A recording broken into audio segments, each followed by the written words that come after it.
कि हमें भगवान से वियोग क्षेम की परवाह न रह जाए जब भगवान से प्रेम हो जाएगा। महाराज जी, आप कोई कह सकता है कि आपके हृदय में आया और कहते हैं आपने मांगा नहीं फिर भी आ गया, तो प्रभु देख रहे हैं। यहाँ मांगने पे भी नहीं मिल रहा महाराज जी, ऐसा क्यों? क्योंकि दो बातें हैं, हमने सत्संग में चर्चा की है।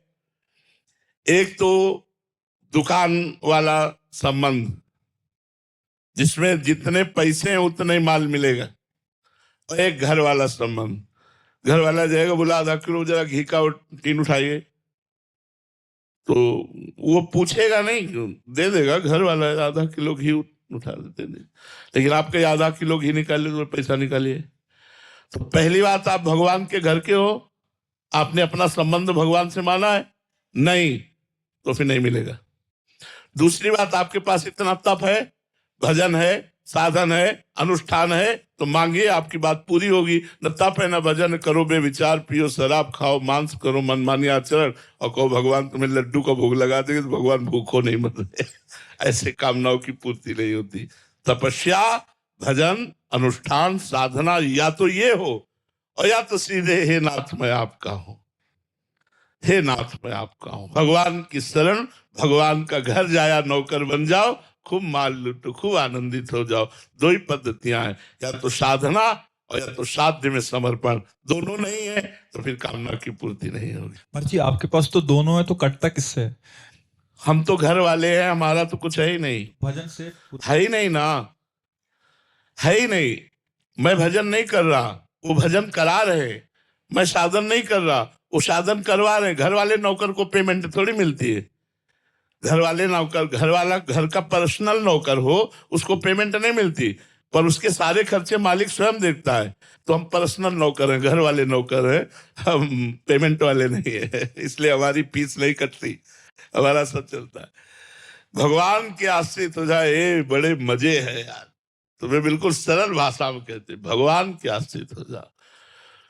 एक टेबलेट का पैसा नहीं था खरीदने का, इसी वृंदावन में कई कई दिन भूखे रह करके कुटिया में गुजारा। जब मालिक की नजर हो गई, आज आवश्यकता है, औषधि व्यवस्था सब मारी घूम रही। किसके बल से? भगवान के बल से। अगर भगवान का बल न हो तो वही जैसे गोस्वामी तुलसीदास जी कहते, जब मैं दूसरे के दरवाजे पर खड़ा होता तो कहते अभागा बालक है, जन्म लेते ही माँ को मार दिया, दासी ने सेवा की वो भी माँ, इसको हटाओ। आज जब मैं राम का हो गया तो बादशाह ताज उतार के रखता है। तो वही बात हमने अपने जीवन में देखी।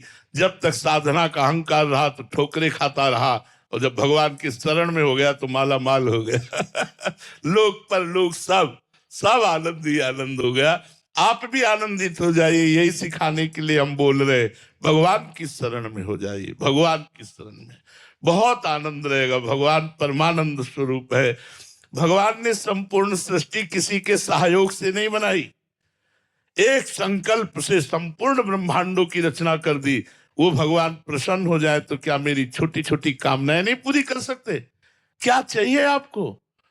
क्या चाहिए? सब व्यवस्था भगवान कर देते हैं। आप शरण होके तो देखिए, आप भगवान की शरण होके देखिए, भगवान सब व्यवस्था कर देते। महाराज जी, आपने लंबे समय साधना किया है, क्या ये उसका परिणाम है ये स्थिति आना, या हम बात मान लें आपकी आज से ही वही? नहीं, ये किडनी फेल का परिणाम है।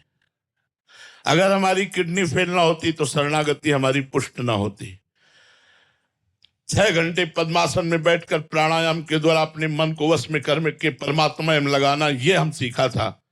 भगवान बड़े कृपालु हैं, कृपा करेंगे, मेरा कल्याण कर देंगे। कहीं एक भी रेखा नहीं थी, केवल साधना पक्ष पर जोर था। मेरे बाल ब्रह्मचारी, कहीं भी मेरी त्रुटि नहीं होनी चाहिए। ये साधन, ये साधन, ये साधन, कृपा शब्द था ही नहीं। और जब किडनी फेल हुई तब होश ठिकाने आए। वो अहंकार साधना का मिट्टी में मिल गया कि अब क्या करेंगे, अब तो किसी काबिल नहीं रहे। तब जैसे गजेंद्र ने फूल लेकर पुकारा ना हरि, जैसे द्रौपदी ने हाथ उठा के कहा गोविंद, ऐसे ही प्रेमानंद ने हाथ उठा कर लाडली जू, देख लो अब तो किसी